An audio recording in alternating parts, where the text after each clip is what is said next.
और आज का जो टॉपिक है वो इकोनॉमिक्स का और एक टॉपिक है जो आप लोगों को जानना चाहिए। और पिछले अगर आपने वीडियो देखा होगा तो मैंने एक टॉपिक डिस्कस किया था। मैंने कहा था वो टॉपिक था आपका कॉस्ट एंड प्राइस। ठीक है, अगर आपने देखा होगा तो आपको लागत और मूल्य इसमें अंदर समझ में आ गया होगा।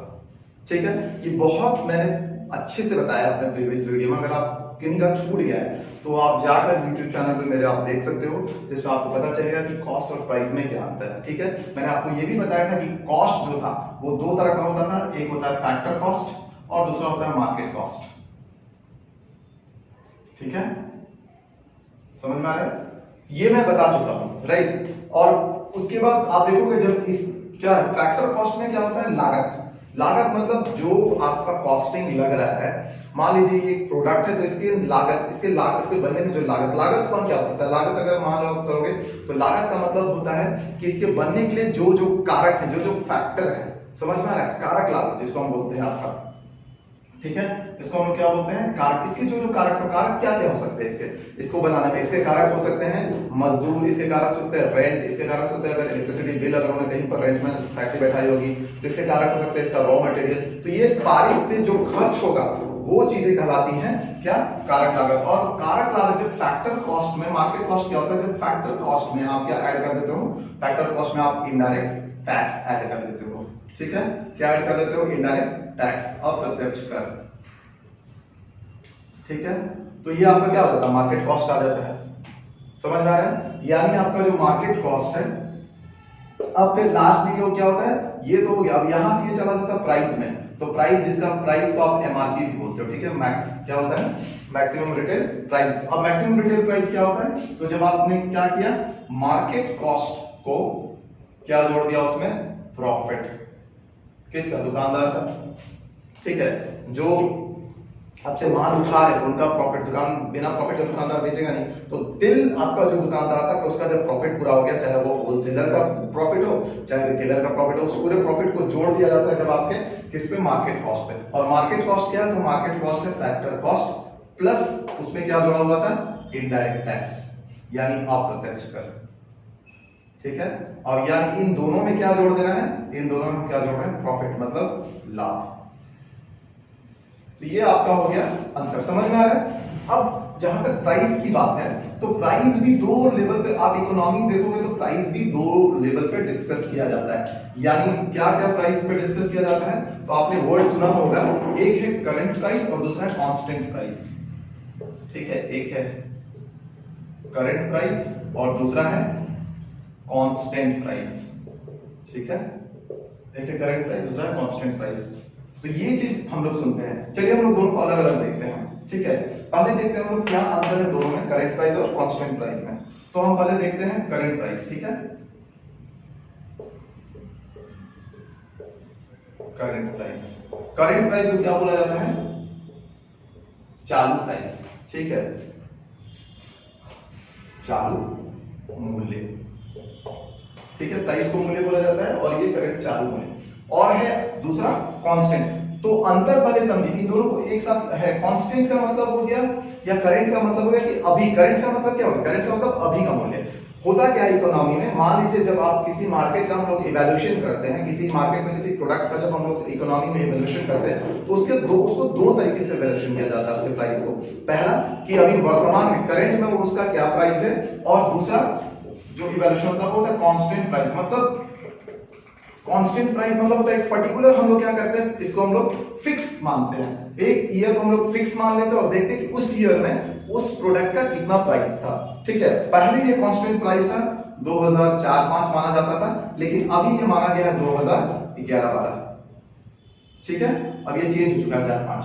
तो अभी वर्तमान में 2011-12 कांस्टेंट प्राइस है। यानी एग्जांपल के लिए मान लीजिए कि आपको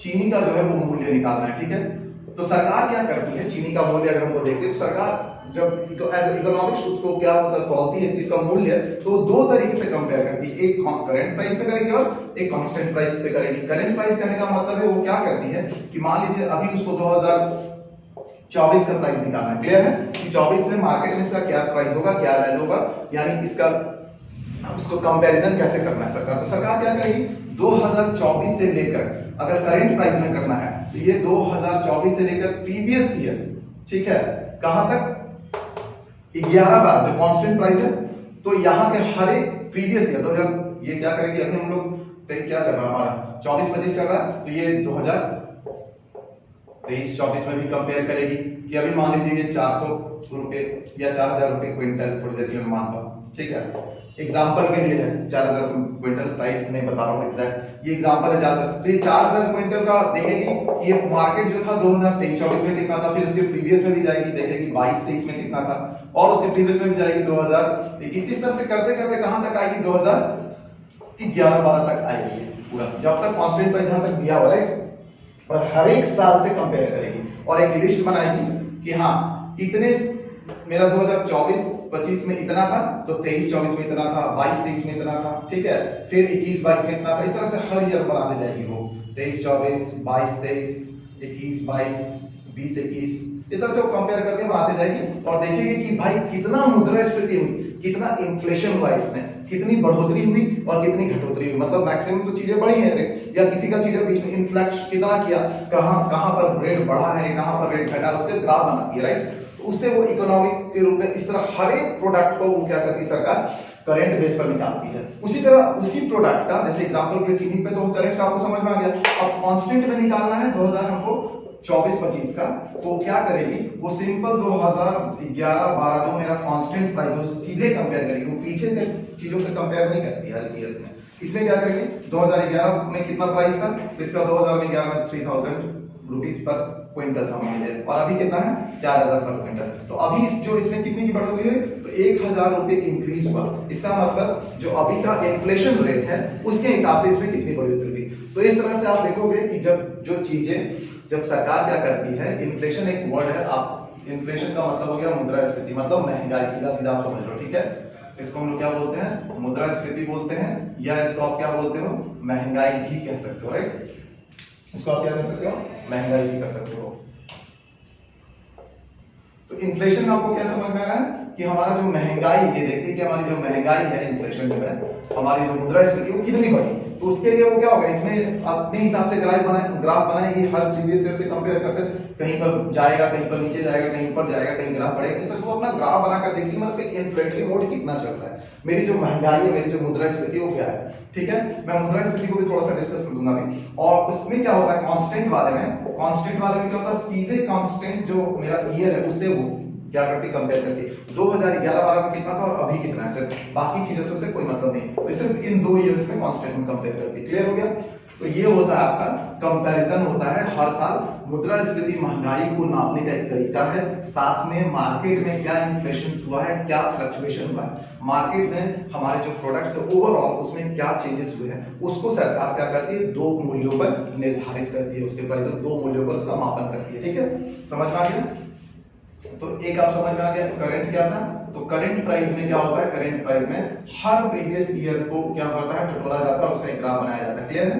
और कांस्टेंट प्राइस में क्या होता है, कांस्टेंट प्राइस जो अभी क्या है 2011-12 जो मेरा कांस्टेंट ईयर है, ठीक है, इस कांस्टेंट ईयर्स को एक बार देखा जाता है और जिस जैसे 2024-25 अभी हमको निकालना है तो 2024-25 इन दोनों में ही सिर्फ कंपेयर किया जाता है और किसी की जरूरत नहीं होती है, क्लियर है। तो ये आपका 2 है। अब देखिए मैं बात कर रहा था इसमें थोड़ी देर के लिए मुद्रास्फीति महंगाई, ठीक है, तो हम लोग बात करते हैं मुद्रास्फीति यानी इन्फ्लेशन, ठीक है। अब इन्फ्लेशन क्या भाई, तो इन्फ्लेशन सिंपल है, उसको हम लोग एक वर्ड बोल सकते हैं महंगाई। महंगाई क्या होती है, जब दाम बढ़ जाते हैं, क्लियर है, दाम कब बढ़ते हैं, तो इसका भी क्या है कि आपका जो इन्फ्लेशन है वो क्या हो सकता है, इसके केसेस ये हैं कि पहला क्या होगा आपका, अगर इन्फ्लेशन का आप केस देखोगे तो इन्फ्लेशन का केस क्या हो सकता है, ये पहला कि आपका जो डिमांड है वो क्या हो ज्यादा हो और जो सप्लाई है वो क्या हो वो कम हो, यानी डिमांड एंड सप्लाई का रूल लग जाता है इसमें, यानी जब आप किसी भी चीज का बहुत ज्यादा डिमांड हो जाए मार्केट में तो क्या होगा, तो उसमें क्या होगा कि डिमांड बहुत ज्यादा हो रहा है और सप्लाई कम हो जाएगा, तो मैक्सिमम उसका रिजल्ट क्या होगा, रिजल्ट ये होगा कि उस वस्तु का दाम क्या होगा बढ़ जाएगा। मतलब मान लीजिए मार्कर है, इस मार्कर का मार्केट में बहुत डिमांड है, 1000 लोग मांग रहे हैं और मार्केट में सप्लाई कितनी मात्र 100 है, तो दुकानदार क्या करेगा, दुकानदार जो 15 रुपए की चीज है उसको बढ़ा कर कितना कर देगा, 40 रुपए, क्योंकि इसकी डिमांड है, हर कोई पैसा लेके तैयार है देने के लिए, तो क्या कर देगा, वही 15 की चीज आपको 35 में मिलेगी, 40 में मिलेगी। समझ में आ रहा है? तो ये क्या होता है, जब डिमांड आपका ज्यादा हो और सप्लाई कम हो तो आपका क्या हो जाता है, महंगाई हो जाता है। क्लियर है? तो ये चीजें हैं जो आपको समझनी है इकोनॉमिक्स में। और महंगाई का असर हमारी इकोनॉमी में क्या होता है, कभी कभी क्या महंगाई जो है या इन्फ्लेशन हमेशा घातक होता है, महंगाई जैसे दाम बढ़ते जा रहा है तो क्या वो घातक है हमेशा, या कभी कभी इन्फ्लेशन होना जरूरी है। समझ में आ रहा है? देखिए इकोनॉमी में दोनों चीजें ही सही हैं कि आपका अगर कांस्टेंट इन्फ्लेशन चल रहा है तो आपके मार्केट के लिए घातक है, लेकिन कभी कभी कुछ चीजों के दाम आप देखोगे वो बढ़ना मार्केट के लिए फायदेमंद भी होता है। उससे क्या होता है, अचानक जो रेवेन्यू होता है और मार्केट में जो पैसा का सर्कुलेशन होता है वो ज्यादा होता है, और हमारा जो सरकार का जो रेवेन्यू सिस्टम होता है और इकोनॉमी का जो रेवेन्यू सिस्टम होता है उसको वो बैलेंस करता है। क्लियर है? इस पे भी चर्चा करेंगे किसी पर्टिकुलर और टॉपिक पर, जिस दिन मैं एक कोर इन्फ्लेशन पर जब मैं करूंगा, और इन्फ्लेशन से रिलेटेड बहुत सारे जो एक्सपर्ट्स जैसे डिफ्लेशन क्या हो गया, ठीक है, स्टैगफ्लेशन क्या हो गया, इस तरह से बहुत सारे छोटे छोटे वर्ड्स होते हैं, उनको भी मैं डिस्कस करूंगा। आप यूं ही बने रहिए मेरे साथ, इकोनॉमी के छोटे छोटे और अच्छे अच्छे टॉपिक्स पे मैं आपके साथ आता रहूंगा। देखो एक और चीज है भाई कि सबसे इंपॉर्टेंट बात यह है कि आप लड़के हो, अगर लड़के में आपने पैदा लिया है तो आप समझ लो दो चीजें यहाँ पर, एक लड़कियों और लड़कों का बात इसलिए मैं कर रहा हूँ क्योंकि अगर आप लड़के के रूप में आपने पैदा लिया है तो आपको इन्हीं हाउ क्या होगा, सक्सेस करना ही पड़ेगा, चाहे आपको ग्रेजुएशन के बाद हो या क्या हो, आपका स्ट्रगल के बाद हो। ठीक है, लेकिन अगर आप स्ट्रगल करने के बाद होते हो या ग्रेजुएशन करने के बाद सक्सेस नहीं होते हो तो फिर आपको कोई पूछने वाला नहीं, क्योंकि जब तक आप सक्सेस नहीं करोगे आपकी पहचान नहीं है। खासकर लड़कों के लिए यही है कि आपके माँ बाप भी आपको नहीं पूछेंगे अगर आपके पास पैसा नहीं होगा। तो पूरा जो आपका इकोनॉमी है उसको मजबूत करना है। ठीक है, जो पढ़ाई करो उसमें फाइनली आपको क्या करना है, अपनी इकोनॉमी मजबूत करनी है, इसलिए यहाँ भी इकोनॉमी मजबूत करना है और अपना भी इकोनॉमिक पॉकेट का मजबूत करो, तभी आपको वैल्यू होगी। वरना घर पे कहीं पर भी लोग क्या करेंगे, 4 लाख मार के निकाल देंगे, जो फैक्ट है बता दो मैं। ठीक है, एक टाइम के बाद आप ही के घर में 2 भाई है और एक भाई कमा रहा है और दूसरा अगर आप बैठे हो ना तो आपकी वैल्यू 0 हो जाएगी। जो कमा रहा है उसको ना सब कुछ मिलेगा, सारा लाड प्यार सब कुछ मिलेगा, और आपको उसी सामने 4 गालियां मिलेंगी और आप अपनी इज्जत भी गवा दोगे और फ्रस्ट्रेशन में चले जाओगे। इसलिए फाइनली अपनी इकोनॉमी के लिए लड़ाई करना, इस इकोनॉमिक्स को पढ़कर अपनी इकोनॉमी जरूर मजबूत करनी। क्लियर है? चलिए, और लड़कियों के साथ सबसे अच्छा प्लस पॉइंट क्या होता है कि उनको कुछ नहीं, अगर वो कमा भी नहीं तो उनके साथ क्या है, उनकी शादी कर दो, फिर जो इकोनॉमी का पोर्शन है वो उनके हस्बैंड पे चला जाएगा, और बेचारे हस्बैंड जो थे वो डबल इकोनॉमी पे उनको लोड लेना पड़ता है। इसलिए सिंगल इकोनॉमी पे ही लोड ले लो और सिंगल इकोनॉमी में पढ़कर क्या हो जाए, सक्सेस हो जाना। ठीक है, चलिए यूं ही मिलते रहे दोस्तों, और जितना हो सके मैक्सिमम शेयर लाइक सब्सक्राइब कर दीजिएगा अपने दोस्तों तक, ताकि मैक्सिमम ये जो नॉलेज है पहुंच सके। और आप लोगों का कैप्सूलाइज एकेडमी में स्वागत है। जिनको भी आना है किसी भी कोर्स के लिए वो आकर विजिट कर सकते हैं, फ्री ऑफ कॉस्ट एडवाइस दे सकते हैं। अगर उनको एडमिशन लेना हो तो डायरेक्ट आकर विजिट कर सकते हैं, दिए गए नंबर पर कॉल कर लेना। चलिए मिलते रहेंगे। मैं Avinash Arya, senior mentor of यूपीसी जीपीसी। मैं आपसे यूं ही मिलता रहूंगा, और वोट जरूर डालिएगा। आपका एक वोट बहुत कीमती है, इसलिए डालिएगा जरूर। ठीक है, इस बार आपको अपने जो नेता उनको चुनना है, और वोट बहुत इंपॉर्टेंट होता है। हर चीज काम छोड़कर पहले वोट डालिए, क्योंकि ये प्रायोरिटी है एज ए नागरिक, एज ए सिटीजन। ये आपका अधिकार भी है और आपका कर्तव्य है, फंडामेंटल ड्यूटी भी है, राइट? इसलिए वोट जरूर डालना चाहिएगा।